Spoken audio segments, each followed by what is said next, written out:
Question a number of paths. The problem is to count all the possible paths from top left to bottom right of an m cross n matrix with the constraints that from each cell you can either move to the right or down. Return the answer modulo this number. तो question क्या बोल रहे हैं, एक बार इसको थोड़ा समझ लेते हैं. क्वेश्चन में एक मैट्रिक्स गिवन है, मैट्रिक्स की डायमेंशन गिवन है n क्रॉस m. तो इस मैट्रिक्स में जो टॉप लेफ्ट वाली सेल है ये वाली, और जो बॉटम राइट वाली है यहाँ पे, तो अगर टॉप लेफ्ट से बॉटम राइट पे चलते हैं और यहाँ पे दो तरह की मूव्स हैं, या तो राइट में ही जा सकते हैं या तो नीचे जा सकते हैं. तो मतलब इस तरह से मूव कर सकते हैं. यहाँ पे एक वे ये है, एक तरीका ये है, एक तरीका ये है. इस तरह से बहुत सारे तरीके बनेंगे. तो क्वेश्चन में फाइंड भी यही करना है कि टोटल कितने तरीके बनेंगे, टोटल वेज. जो टोटल वेज है इसी को हमें फाइंड करना है. और अगर ये टोटल वेज काफ़ी बड़ा नंबर आता है उस वाले केस में इसको 10 की पावर 9 + 7 से मोडुलो करके रिटर्न करना है. तो ये है आज का क्वेश्चन. इसको अब समझ लेते हैं कि करेंगे कैसे, करना कैसे है. तो यहाँ पे क्वेश्चन में m क्रॉस n की जो मैट्रिक्स गिवन है, बेसिकली मैट्रिक्स है नहीं, सिर्फ m और n गिवन है, मतलब सिर्फ डायमेंशंस गिवन है मैट्रिक्स के. यहाँ से एक चीज़ बोल सकते हैं कि अगर सिर्फ राइट साइड में मूव कर सकते हैं तो टोटल कितने वेज होंगे. तो राइट में कॉलम्स पे मूव कर सकते हैं, तो एक कॉलम पे तो खुद है, तो n-1 राइट में मूव हो सकती हैं. और अगर डाउन में मूव करते हैं तो टोटल m-1 मूव है, क्योंकि एक पे तो ऑलरेडी हैं खुद, इस वाली सेल पे तो खुद है, तो टोटल नीचे m-1 और बची हैं, और राइट में n-1 है. तो इससे जो टोटल मूव्स हैं वो आ जाएंगी.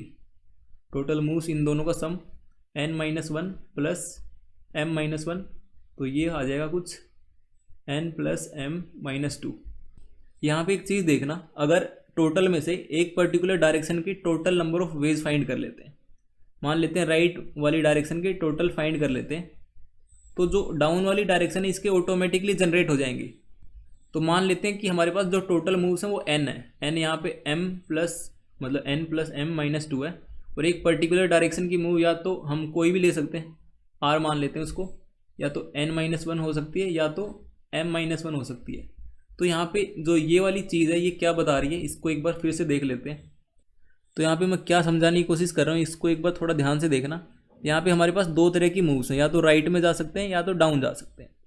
और हमें पता है अगर टॉप लेफ्ट वाली सेल से और जो ये बॉटम राइट वाली सेल है, इस पे जाने के लिए दोनों मूव्स ज़रूरी हैं. सिर्फ राइट में सिर्फ राइट में चलते हुए यहाँ तक नहीं पहुँच सकते, और सिर्फ लेफ्ट में चलते हुए यहाँ तक नहीं पहुँच सकते. मतलब दोनों का कॉम्बिनेशन ज़रूरी है. राइट और लेफ्ट आएगा ही आएगा हर एक मूव में, हर एक पॉसिबल मूव में राइट और लेफ्ट, मतलब हर एक पॉसिबल पाथ में राइट और लेफ्ट की मूवमेंट ज़रूर आएगी. तो उसके लिए मैं बोलना चाह रहा हूँ कि अगर एक पर्टिकुलर डायरेक्शन की total number of moves find कर ली, मान लेते हैं कि राइट वाली डायरेक्शन की टोटल मूव्स फाइंड कर ली, तो जो डाउन वाला है वो ऑटोमेटिकली जनरेट हो जाएगा. ऑटोमेटिकली जनरेट कैसे हो रहा है उसको एक बार थोड़ा सा देख लेते हैं. मतलब ये चीज़ थोड़ा सा कंफ्यूजिंग हो सकती है, इसको थोड़ा दूसरे एग्जांपल से समझते हैं. मान लेते हैं कि दो बच्चे हैं ए और बी, और टोटल यहाँ पे 10 बॉल्स हैं, और ए को 2 बॉल्स चाहिए और बी को 8 चाहिए. तो 10 में से 2 बॉल उठा के ए को दे देते हैं. जब 2 बॉल जब 10 में से 2 ए को दे दिए, तो जो बाकी 8 बचे हैं वो तो ऑटोमेटिकली जनरेट हो रही हैं, उसको चूज़ करने की ज़रूरत है नहीं. तो मतलब बी के पास तो ऑटोमेटिकली आ रही हैं. अगर हम एक के लिए चूज़ कर लेते हैं तो बी के पास ऑटोमेटिकली जनरेट हो रही हैं. सेम काम यहाँ पे है कि अगर राइट वाले के लिए जनरेट कर लिए टोटल नंबर ऑफ पाथ, या फिर डाउन वाले के लिए total number of path generate कर लिए, तो जो दूसरा वाला डायरेक्शन बची है उसकी ऑटोमेटिकली जनरेट हो जाएंगी. क्यों हो रही है उसका रीज़न ये है कि राइट प्लस डाउन मिल के हम गोल को अचीव कर पा रहे हैं. यहाँ भी सेम काम था, यहाँ पे 2 + 8 मिल के 10 बन रहा है. तो यहाँ से हमें एक चीज़ पता है कि अगर टोटल नंबर ऑफ पाथ्स हमारे पास हैं और उनमें से पर्टिकुलर r को हमें चूज़ करना है, तो टोटल नंबर ऑफ वेज कितने होते हैं, n/r. और ये चीज़ क्या होता है, n factorial upon n-r factorial into r factorial. इसको अगर और सिंप्लीफाइड वे में लिखते हैं तो ये कुछ ऐसे आएगा, n इंटू n-1, ये ऐसे मल्टीप्लाई होता जाएगा n-r + 1 तक, ऊपर ये आएगा और नीचे 1 से लेके r तक के जो नंबर्स हैं वो मल्टीप्लाई में आएंगे, r तक के। तो यहाँ पे इस क्वेश्चन में हमारे पास जो टोटल नंबर ऑफ मूव्स हैं वो गिवन है n + m - 2, और एक पर्टिकुलर डायरेक्शन के मूव्स हमें पता है, या तो n-1 को ले सकते हैं या फिर m-1 को ले सकते हैं। तो टोटल m + n-2 में से अगर m-1 को चूज़ करते हैं, तो अगर यहाँ पे n + m-2 में से m-1 को चूज़ करते हैं तो ये हमें बता देगा total number of ways, total possible ways from top left to bottom right, bottom right. तो हमें बस ये वाली चीज़ फाइंड करनी है। तो यहाँ पे एक बेस कंडीशन है कि अगर m 1 है और n भी 1 है, इसका मतलब है कि जो टॉप लेफ्ट वाली सेल है और जो बॉटम राइट वाली सेल है वो दोनों सेम है। जब दोनों सेम है तो इससे इस पे जाने के टोटल कितने तरीके होंगे? तो वो टोटल एक तरीका होता है कि एक तरीका तो हमारे पास है, हम एक तरीके से जा सकते हैं कि कुछ करो ही मत। और अगर इसको फॉर्मूले की हेल्प से निकालते हैं, ये एक कैसे आया तो निकाल सकते हैं। तो इसमें m भी 1 है और n भी 1 है, तो टोटल मूव्स n कितने हो जाएंगे? m + n-2 मतलब 0, और जो r होगा वो क्या होगा? m-1 या फिर n-1 वो भी 0 होगा। तो 0c0 क्या होता है? 0 फैक्टोरियल अपॉन 0 फैक्टोरियल इंटू 0 - 0, तो 0 फैक्टोरियल। और 0 फैक्टोरियल हमें पता है कि 1 होता है, 1/1 = 1, मतलब 1 तो आएगा ही। इसीलिए जो बेस कंडीशन है थ्योरेटिकली ये है कि हमारे पास एक तरीका है कि कुछ करो ही मत, तो एक मूव हमारे पास है। और अगर फॉर्मूले से फाइंड करना चाहें तो यहाँ से भी एक तरीका आ रहा है। तो इसका साथ साथ कोड लिख लेते हैं। तो एक इंट ले लेते हैं मोड नाम का, 1 2 3 4 5 6 7 8 9।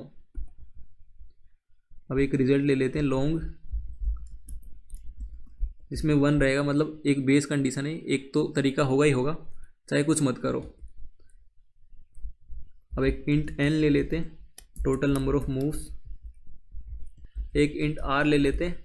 r यहाँ पे क्या होगा? m-1 भी ले सकते हैं और n-1 भी ले सकते हैं। कोशिश करना जो ज़्यादा छोटा उसको लेना, क्योंकि जब अगले यहाँ पे फॉर लूप लगाएंगे i = 1 से लेके i <= r तक, तो जितना मतलब कम आइटरेशंस मूव करेंगे उतना मतलब जो टाइम कॉम्प्लेक्सिटी है उतनी बेटर होगी।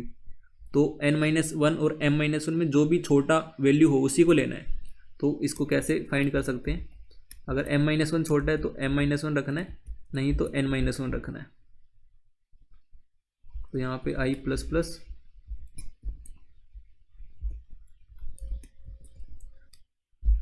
तो result = result into n-r + i divide by i, ये फॉर्मूला होता है। ये फॉर्मूला कैसे है एक बार इसको फिर से देख लेते हैं। जो NCR होता है वो क्या होता है? n factorial upon r factorial into n - r factorial. और अगर इसको थोड़ा एक्सपेंड करके लिखते हैं तो ये आएगा n into n-1 into n-2, ऐसे करता करता n - r + 1। और जो डिनोमिनेटर होता है उसमें 1 से लेके r तक के जो नंबर्स होंगे वो आपस में मल्टीप्लाई होंगे r तक। तो यहाँ पे जो न्यूमरेटर है उसमें ये वाली चीज़ लिखी है, n - r + i लिखा है। तो ये लिखा है ना, n - r + i। तो जब i 1 होगा तो ये वाली टर्म से हम मल्टीप्लाई कर रहे हैं रिजल्ट को। i जैसे बढ़ेगा तो ये इस तरह से मूव करेगा, और नीचे डिवाइड करें इस यहाँ से, i जब 1 है ये इस तरह से मूव हो रहा है। आई होप यहाँ तक समझ आ गया कि ये कैसे हो रहा है। अगर ये वाला नंबर काफ़ी बड़ा आता है तो हमें इसका मोड लेना है। तो इसको जब यहाँ पे मोड लेंगे तो कैसे लेंगे? तो हमें पता है कि अगर a × b का हमें मोड लेना है, a × b मोड अगर एक नंबर है m, तो इसको हम ऐसे लिख सकते हैं, a मोड नंबर मतलब a mode m into b mode m modulo m, और इन दोनों का मोड लेके m। इस चीज़ को मतलब इस तरह से लिखा जाता है। तो अगर a डिवाइड बाई b है और उसका मोड लेना है हमें m के साथ, तो क्या आएगा? Modulo m।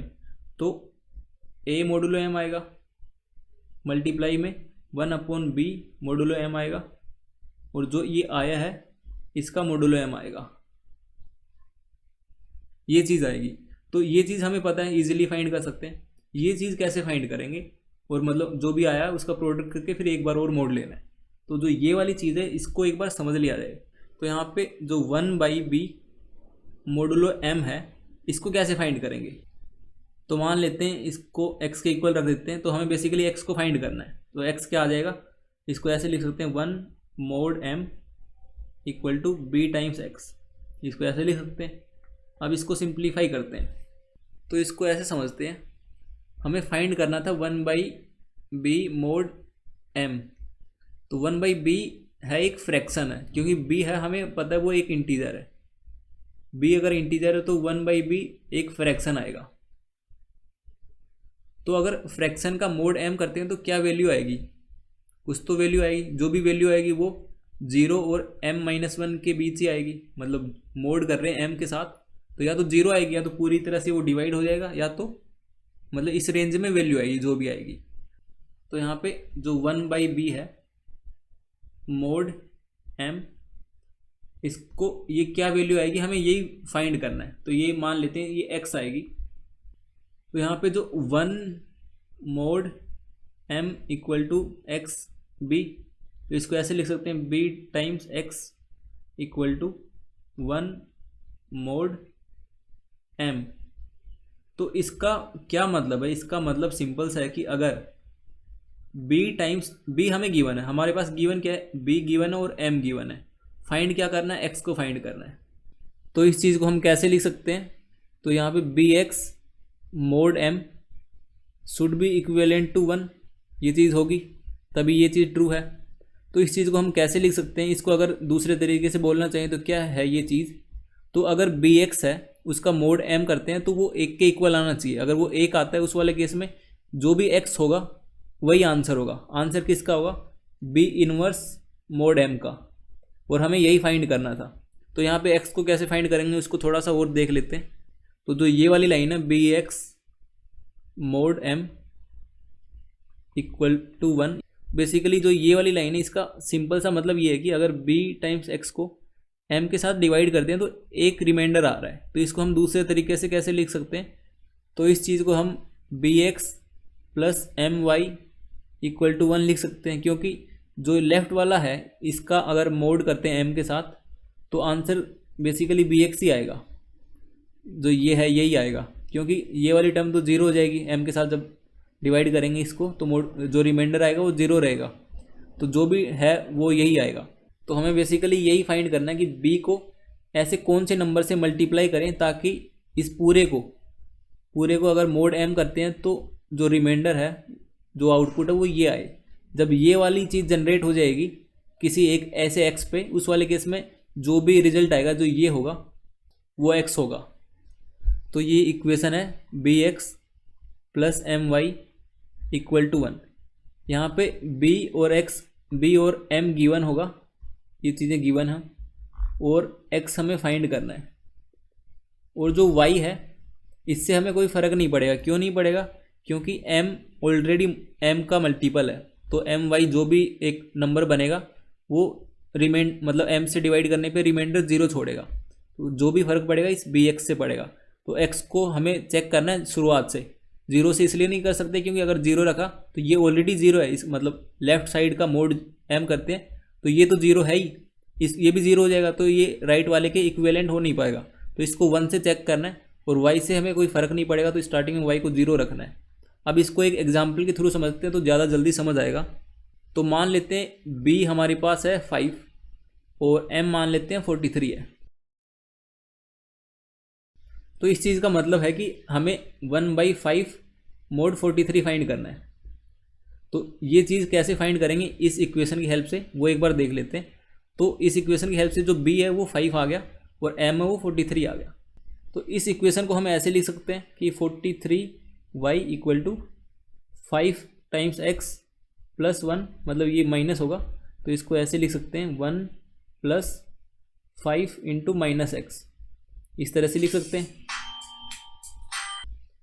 तो यहाँ से अगर जो ये 43 और 5 के बीच में जो रिलेशन है इसको इस इक्वेशन की फॉर्म में ले आते हैं, मतलब 1 प्लस 5 इंटू समथिंग ले आते हैं, उस वाले केस में बोल सकते हैं कि जो भी यहाँ पे x होगा उसका जो नेगेटिव करेंगे तो हमारा रिजल्ट आ जाएगा।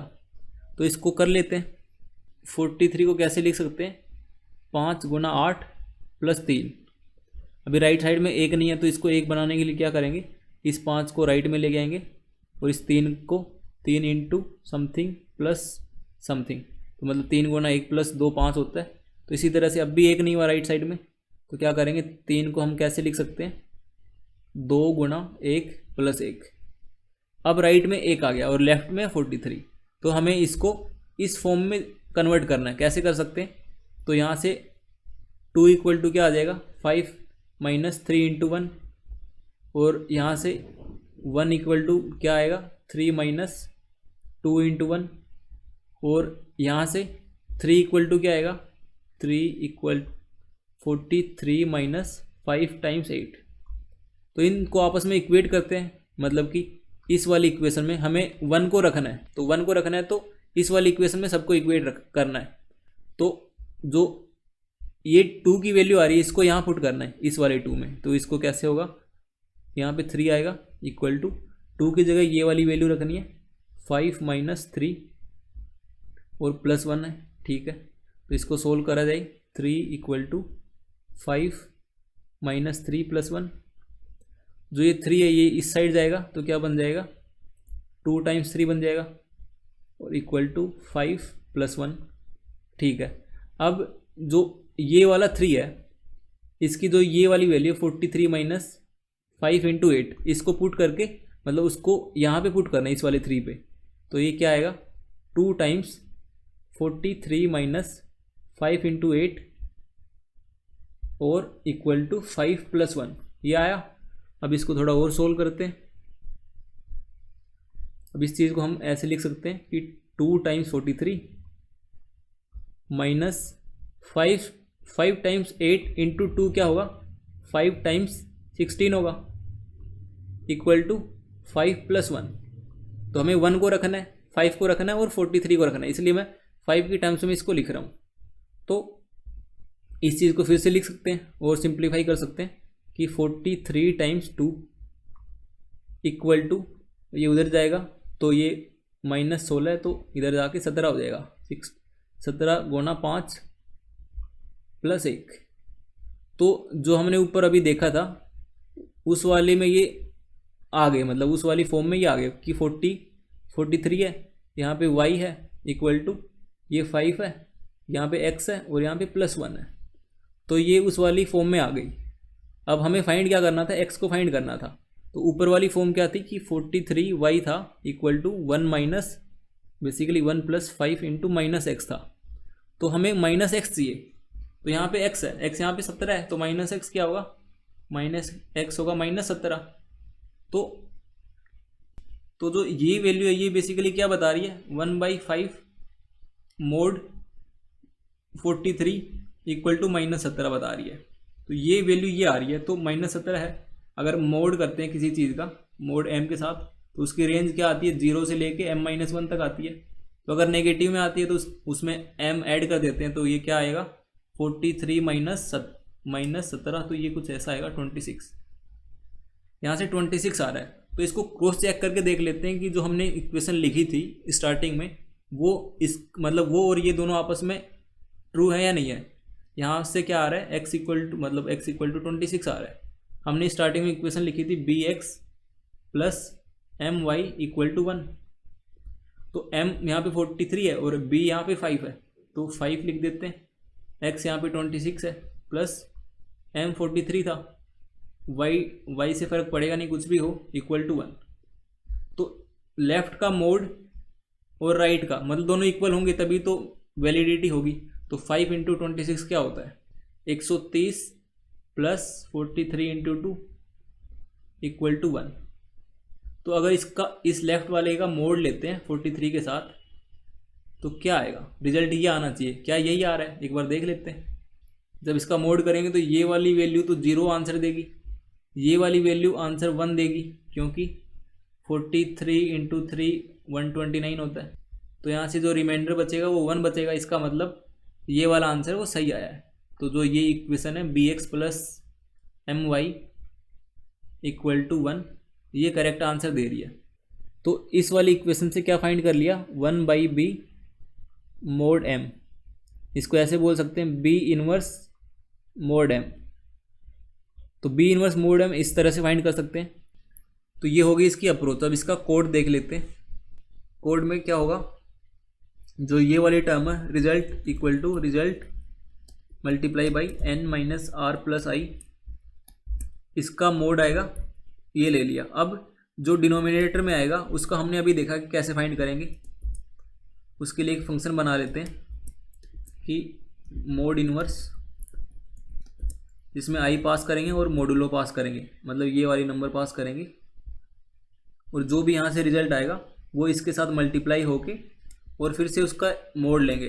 तो जो भी रिजल्ट आएगा वो इस रिजल्ट में स्टोर हो जाएगा और फिर इस रिजल्ट को रिटर्न करना होगा, रिटर्न। अब जो ये मोड इनवर्स वाला फंक्शन है इसका कोड देख लेते हैं।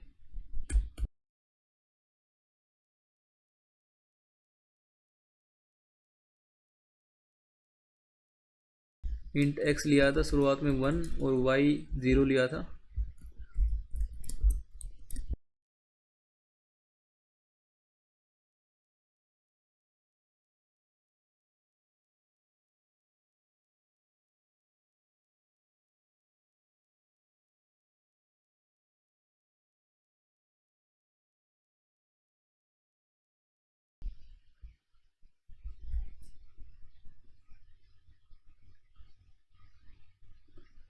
सबमिट करके देखा जाए।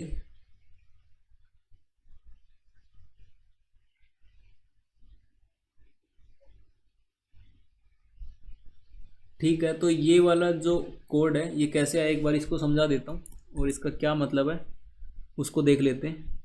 तो ये क्वेश्चन कैसे काम कर रहा है उससे पहले एक बार ये समझ लेते हैं। मोड इनवर्स वाला जो फंक्शन है इसमें दो आर्गुमेंट ए कोमा बी। तो हमने क्या करा था, x equal to a inverse mod b करा था, मोड बी। तो ये x हम तभी फाइंड कर सकते हैं जब a कोमा बी आपस में को प्राइम हो। को प्राइम का मतलब कि आपस में रिलेटिवली ये प्राइम हो। रिलेटिवली प्राइम का मतलब है कि GCD of a comma b 1 होना चाहिए। अगर मतलब 5 और 43 वाले केस में जीसीडी 1 था तो उसका फाइंड कर सकते थे हम, उसका हमने x फाइंड करा 26। और जैसे 5 और 41 का भी 1 रहेगा, जैसे 2,4 का नहीं फाइंड कर सकते, 6,15 का नहीं फाइंड कर सकते, क्योंकि इनमें जो जीसीडी है वो इसमें 2 है इसमें 3 है। तो जीसीडी अगर ये वाली कंडीशन ट्रू है तभी हम ये वाली चीज़ फाइंड कर सकते हैं। और जो ये नंबर है 10 की पावर 9 प्लस 7, ये भी एक प्राइम नंबर है। ये 10 डिजिट का स्मॉलेस्ट प्राइम नंबर है। तो इसको समझने के लिए एग्जाम्पल ले लेते हैं। a इक्वल टू मान लेते हैं 3 है और b इक्वल टू 5 है। तो हम क्या कर रहे थे, 5 equal to 3 times 1 plus remainder. जब तक राइट में 1 नहीं आता तो करते हैं, मतलब अब 3 के लिए लिखेंगे 3 equal to 2 into 1 plus 1। Right में जब 1 आ गया तो हम इसको इक्वेट करते हैं कुछ ऐसे, 5 times y equal to 3 times x plus 1, इसमें करते हैं और जो भी x आता है उसका नेगेटिव रिजल्ट आता है। तो यहाँ पे ये कंडीशन लगाइए, एक while a greater than 1, a को 0 तो ले नहीं सकते। अगर a 0 हो गया ax plus b y equal to 1 में, अगर ये वाली कंडीशन 0 होगी तो इस पूरे का मोड b भी 0 हो जाएगा, तो ये ट्रू नहीं होगी। अगर a इक्वल टू 1 लेते हैं तो 1 का मोड लेते हैं किसी नंबर के साथ तो 1 ही आता है। तो 1 के लिए तो क्या ही चेक करना है, अगर a से बड़ा है उसी के लिए चेक करना होगा। तो इस लूप में जो यहाँ से लेके यहाँ तक क्या कर रहे हैं, एक वेरिएबल q लिया है, एक टेम्प लिया है, एक x लिया है, एक y लिया है, और a और b हमें गिवन है ऑलरेडी। तो इनकी हेल्प से क्या कर रहे हैं हम, जो हमने a लिया था 3 और b लिया था 5, इस एग्जाम्पल के थ्रू समझ लेते हैं इसको। तो ये कुछ इस तरह से बनेगा 3x plus 5y equal to 1। तो इस चीज़ को सोल्व करने के लिए हमने ये वेरिएबल्स लिए हैं। ये वेरिएबल्स बेसिकली क्या कर रहे हैं, ये इसको ऐसे लिख रहे थे हम, a equal to 3 times 1 plus 2, फिर इस 3 को लिख रहे थे 2 टाइम्स 1 प्लस 1। तो जब तक कि राइट साइड में 1 नहीं आ जाता हम इसको इक्वेट करते रहेंगे। मतलब जो ये क्या है, बेसिकली ये b है, ये a है और ये रिमाइंडर है। तो फिर जो ये ए है ये फिर बी बन जाता है, और जो रिमाइंडर है फिर वो ए बन जाता है, प्लस एक नया और रिमाइंडर आ जाता है।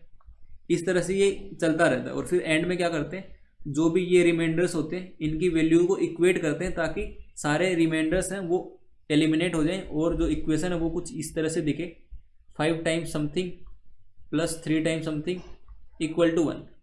अगर इस तरह से दिखती है तो जो भी हमने ए लिया था स्टार्टिंग में उसका जो भी कोफिशिएंट होता है वही रिजल्ट होता है। वो अगर नेगेटिव आता है उस वाले केस में उसमें मोड को ऐड कर देते हैं, अगर नेगेटिव आता है तो एक्स प्लस मोड कर देते हैं, अगर पॉजिटिव रहता है तो उसको रिटर्न कर देते हैं। तो इस चीज़ को ए इक्वल टू 3 और बी इक्वल टू 5 वाले एग्जाम्पल के साथ ड्राई रन करके देख लेते हैं कि कैसे काम कर रहा है ये। तो यहाँ पे एक चीज़ और है कि जो ये मोड इन्वर्स वाला फंक्शन है, मोड इन्वर्स जिसमें 3,5 पास करा हमने a, b की फॉर्म में, तो अगर a छोटा रहता है b से तो ये अपने आप क्या करता है, जो ये a और b इनको स्वैप कर देता है, ये इस तरह से कर देता है कि a को b से बड़ा बना देता है। तो स्टार्टिंग में क्या है, q equal to a by b, a क्या है 3 है, a बाई बी 0 रहेगा। फिर जो टेम्प है वो b है, b इक्वल टू 5, यहाँ पे मतलब स्वैप कर रहा है ये, तो b को ये a बना देगा, a इक्वल टू 3, मतलब a मोड 5 तो a ही रहेगा क्योंकि जो 5 है वो 3 से बड़ा है, और जो a है उसको टेम्प कर देगा। यहाँ पे स्वैपिंग वाला काम कर रहे हैं। तो अभी इसने स्वैप कर दिया, हमने क्या लिया था 3,5 और इसने स्वैप करके 5,3 कर दिया। अब आगे ये काम करेगा। अब क्या हो रहा है, जो हमने ये देखा था 5 इक्वल टू 3 टाइम्स 1 प्लस 2 था, और 3 इक्वल टू क्या था 2 इंटू 1 प्लस 1 था। तो जो ये काम कर रहे थे, जब तक कि राइट में 1 नहीं आ जाता ये मतलब इक्वेट करता रहेगा, नई नई इक्वेशन फॉर्म करते रहेगा। तो वो वाला आगे दिखेगा यहाँ से, इस टेम्प से। यहाँ पे टेम्प में क्या स्टोर करवा रहे हैं, वाई, वाई यहाँ पे 0 है, वाई क्या हो जाएगा 1 माइनस 0, एक्स हो गया 0। तो यहाँ पे क्या हुआ, जब a, b स्वैप हुआ तो x, y भी स्वैप हो गया, ये स्वैप हुआ तो ये भी स्वैप हो गया। तो जो ये वाली चीज़ स्वैप हुई इसका क्या मतलब है, हमने क्या कर देखा 3x plus 5y equal to 1 करवा रहे थे। तो अगर ये हमने 0 लिया था और इसको 0 ले नहीं सकते, इसको 1 लिया था, 1 के लिए चेक कर रहे थे, तो अगर ये दोनों आपस में स्वैप हो जाते हैं तो x और y भी स्वैप होंगे, क्योंकि इस वाले केस में क्या था, इसमें मोड 5 कर रहे थे, जब मोड 5 करेंगे तो 3x आएगा आंसर। जब ये उल्टा आ गया तो यहाँ पे 5x प्लस 3y हो गया, ये 1 होगा। तो हमें बेसिकली ये वाली टर्म चाहिए, तो उसके लिए y को मतलब x और y स्वैप होंगे तभी काम बनेगा। यहाँ पे अगर y 0 हो जाता है उस वाले केस में 5x ही रहेगा, और हमारी रिक्वायरमेंट है कि मोड 5 चाहिए हमें, तो मोड 5 के लिए ये चीज़ 0 रिजल्ट दे देगी। उसके लिए जो ये x और y स्वैप हुए वो ज़रूरी है यहाँ से। अब इसका नेक्स्ट स्टेप देख लेते हैं। अब यहाँ पे जो a है वो है 5, जो कि 1 से बड़ा है, तो फिर से लूप चलेगा। तो जो q होगा वो होगा 5/3 तो 1, और जो टेम्प होगा वो होगा b यहाँ पे 3 है, ये वाला b लास्ट b। अब जो b है वो मॉडिफाई होगा, b बेसिकली रिमाइंडर है। जैसे ये वाली इक्वेशन है 5 इक्वल टू 3 टाइम्स 1 प्लस 2 है, जो ये वाली चीज़ है ये रिमाइंडर है, ये q है, ये b है और ये a है। तो राइट साइड में अभी भी 1 नहीं है, तो ये फिर से आगे चलेगी 3 के लिए, तो ये कुछ ऐसा हुआ 2 इंटू 1 प्लस 1, तो ये नया रिमाइंडर है, ये नया q है, ये पुराना रिमाइंडर है, ये वाला रिमाइंडर, और ये पुराना वाला b है। तो यहाँ पे ये जो चीज़ें लिखी हैं बेसिकली ये इसी चीज़ को डिनोट कर रहा है कि जो पहले r है, पहले b है, पहले a है, तो वो जब नेक्स्ट इक्वेशन बनेगी तो वो अपडेट कैसे हो रहे हैं उसी चीज़ को यहाँ से लिखा हुआ है। तो यहाँ पे b आ जाएगा a मोड b, तो ये 2 आ गया, बेसिकली ये वाला 2 अब b बन गया, इसको रिप्रेजेंट कर रहा है ये। मतलब जो प्रीवियस b था वो पहले हमने उसको टेम्प में स्टोर करवाया, अब उसको a में स्टोर करवा रहे हैं, बेसिकली यही हो रहा है ना। जो ये 3 है ये यहाँ पे आ रहा है, और जो ये 2 है ये यहाँ पे आ रहा है, इस तरह से। तो इसी चीज़ को मतलब कर रहे हैं। फिर जो यहाँ से टेम्प है इक्वल टू 1, जो प्रीवियस y था, जो y है वो अपडेट होगा x माइनस क्यू, क्यू यहाँ पे 1 है, इंटू वाई, तो ये अब -1 हो जाएगा, और x प्रीवियस y हो जाएगा। प्रीवियस y को हमने अभी टेम्प में स्टोर करवाया था यहाँ पे, तो ये 1 हो जाएगा। तो यहाँ से हमारे पास जो a है वो 3 है और जो b है वो 2 है। जो ये वाली इक्वेशन लिखी थी जिसमें क्या था 3 = 2 × 1 + 1, तो यहाँ पे a है वो ये वाला a है, जो b है वो ये वाला b है, जो ये है ये q है, ये रिमाइंडर है, तो ये इस चीज़ को डिनोट कर रहा है। अब इसके लिए देखते हैं क्या होता है। अब जो नया q आएगा वो a/b, नया टेम्प आएगा, टेम्प = b, प्रीवियस b 2 था, ठीक है, b मॉडिफाई होगा, b = 3 मोडुलो 2, 1 आ गया, a = टेम्प, टेम्प = y, पिछला y -1 था, y = x -1 × 1 = 2, और x = टेम्प, जो टेम्प है यहाँ पे ये वाला -1। बेसिकली x क्या है, प्रीवियस y है, तो यहाँ पे जो प्रीवियस y था -1 है, तो यहाँ पे x -1 आ जाएगा। तो एक और स्टेप आएगा फिर इसका आंसर आ जाएगा। तो आंसर में एक चीज़ बतानी है, तो फिर से लूप चलेगा क्योंकि a है वो 1 से बड़ा है, फिर से लूप चलेगा तो q आएगा, q = a/b, तो ये 2 आएगा। फिर जो टेम्प आएगा वो b आएगा, b यहाँ पे 1 है, फिर a है वो टेम्प के इक्वल होगा, फिर जो टेम्प है वो y होगा, प्रीवियस y क्या था मतलब 2 था, तो 2 हो गया। तो अब y होगा, y = x -1 था, माइनस q यहाँ पे 1 है, और y था 2, तो ये हो गया -3। जो x है वो प्रीवियस y होता है, तो प्रीवियस y था 2, तो यहाँ पे 2 आ गया। अब जो a है वो 1 बन गया, तो जब 1 बन गया तो ये लूप अब और नहीं चलेगा, >1 के लिए चल रहा था। अब ये जो 2 है और y = -3 है, इसका क्या मतलब है, इसको थोड़ा देखना, इसी का ही खेल है सारा।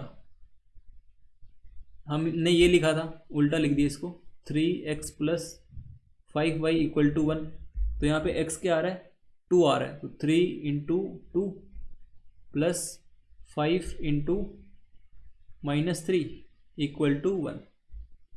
तो इसका मतलब है, तो जो हमने इक्वेशन लिखी थी ये वाली bx + my, ये इक्विवेलेंट है 1 के। इसका मतलब है इसका मोड लेते हैं m के साथ, मोड m, तो वो 1 रिजल्ट देगा। तो ये वाली चीज़ तो 0 आउटपुट देती है, क्योंकि m खुद मतलब 5 के मल्टीपल को 5 से डिवाइड करेंगे तो रिमाइंडर 0 छोड़ेगा। पर जो bx वाली टर्म है, bx वाली, ये जो रिमाइंडर छोड़ेगी वो हमारे लिए मायने रखता है। तो अभी हमारा x है वो 2 आया है और b हमने 3 लिया है, तो 3 × 2 = 6। तो अगर 6 को डिवाइड करते हैं 5 से तो रिमाइंडर 1 आता है, तो इसका मतलब ये वाला सही काम कर रहा है, और जो कि हमारी रिक्वायरमेंट भी है। इसका मतलब जो हमें चाहिए था ax + by = 1, या फिर इसको bx + my = 1, जो चाहिए था वो हमारी रिक्वायरमेंट फुलफिल हो रही है इस फंक्शन से, और इस तरह से ये फंक्शन काम कर रहा है। आई होप यहाँ तक समझ आ गया होगा। अगर फिर भी कुछ डाउट रहती है तो आप कमेंट सेक्शन में पूछ सकते हो।